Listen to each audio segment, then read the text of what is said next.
Hello friends, जय जिनेन। आज हम बना रहे हैं ब्यावर की फेमस तिल पट्टी।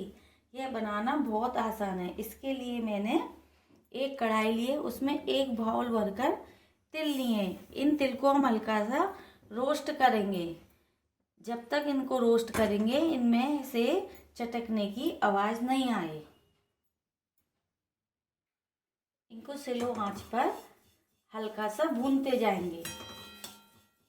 इनका कलर चेंज हो जाए जब तक हमको इन तिल के दानों को भूनना है। आपने भी ब्यावर की तिल पट्टी खाई होगी, वो एकदम बहुत अच्छी लगती है, एकदम पतली पतली बनती है। यदि आपने नहीं खाई है ब्यावर की तिल पट्टी तो एक बार मेरे इस तरीके से बनाकर देखना, बहुत टेस्टी लगेगी। तिल के दाने भुन गए, इनको हमें लगातार चलाना है वरना ये कभी कभी कढ़ाई में लग जाते हैं। अब हम इन तिल के दानों को एक प्लेट में निकाल लेते हैं।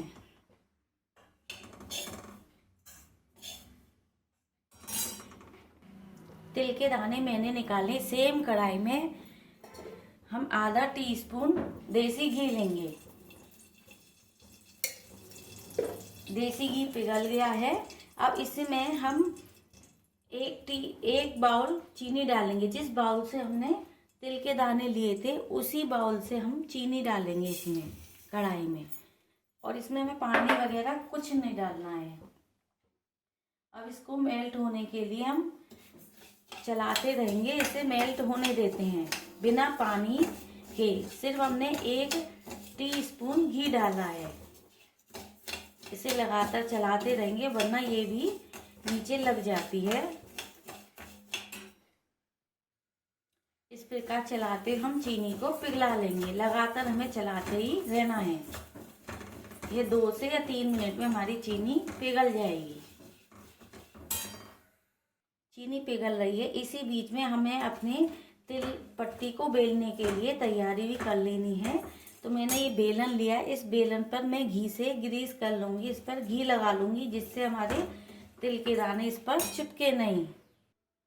चीनी पिघलने लगी है। मैंने बेलन पर घी लगा लिया है और थोड़ा सा घी हम अपने, या तो आप चकले पर बेलेंगे या अपनी स्लैब पर भी घी लगा लें। ये प्रोसेसर आप बीच में ही तैयार करके तैयार रखें, क्योंकि बीच हम जब इसमें तिल डालेंगे तो तुरंत हमको बेलना होगा, नहीं तो ये जम जाएगी। तो मैंने थोड़ा सा घी अपनी स्लैब पर भी लगा लिया। यदि आपके पास बड़ा चकला हो तो आप उस पर भी लगा सकते हैं।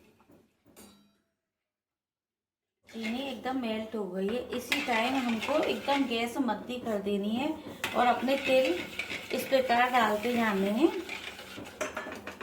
और चीनी में अच्छे से मिक्स कर देने।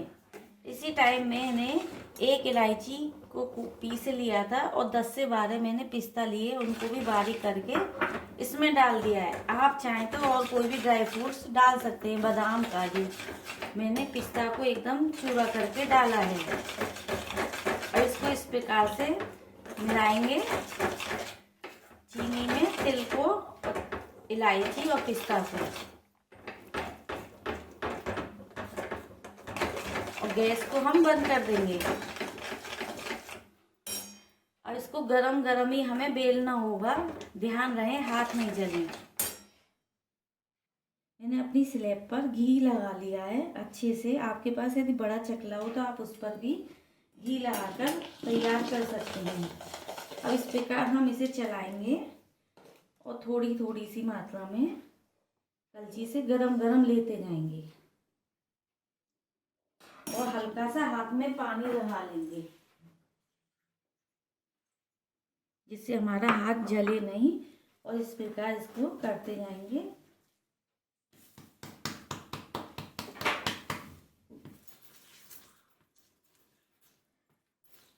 इस प्रकार हमें गरम गरम इसे बेलना है उठाकर, और पतला जितना पतला हो जाए आपको उतना पतला इसे बेलना है।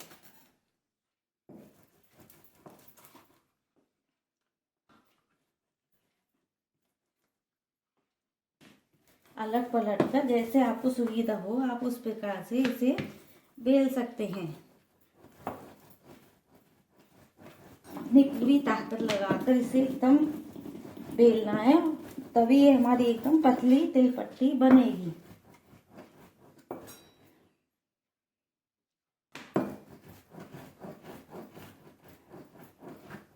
ये हमारी एक बन गई है। अब इसी प्रकार हम कढ़ाई से इस प्रकार चलाते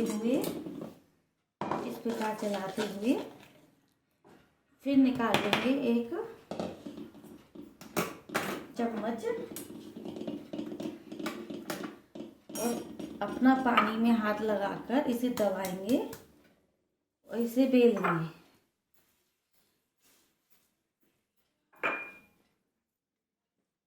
हमको जितनी जल्दी हो उतनी जल्दी इसे बेलना है। थोड़ा हमें हाथ तो जलेंगे, लेकिन सर्दियों में पता नहीं चलती है हाथ किस प्रकार जल रहे हैं।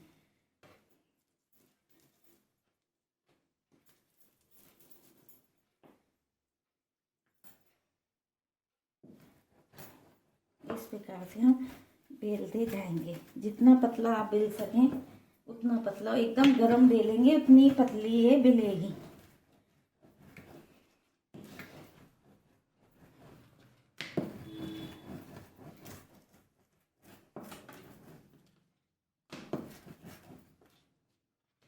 ये खाने में बहुत टेस्टी लगती है। आप भी एक बार ज़रूर बना कर देखें। आपको मेरी रेसिपी अच्छी लग रही है तो आगे भी शेयर कर सकते हैं और लाइक कर सकते हैं। और यदि इस प्रकार थोड़ी जम गई है तो हम इसे फिर से गैस पर रखकर पिघला लेंगे। थोड़ी ये ठंडी हो गई, बहुत जल्दी ठंडी हो जाती है, इसलिए मैंने गैस पे रख के इसे पिघला लिया। और इस प्रकार हम अपनी स्लैब पर रखते जाएंगे। ये हमें गरम गरम ही करना है।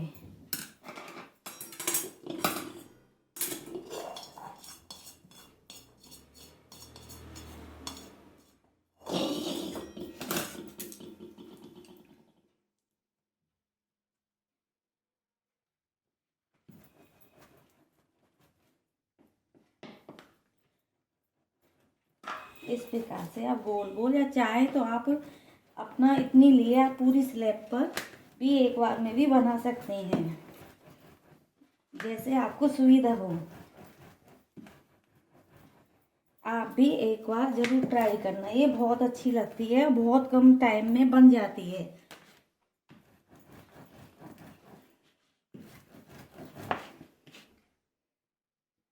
ये मेरी तिलपट्टी बनकर तैयार हो गई। ये देखिए, मुझे 5 से 7 मिनट भी नहीं लगे, मेरी तिलपट्टी बनकर तैयार हो गई।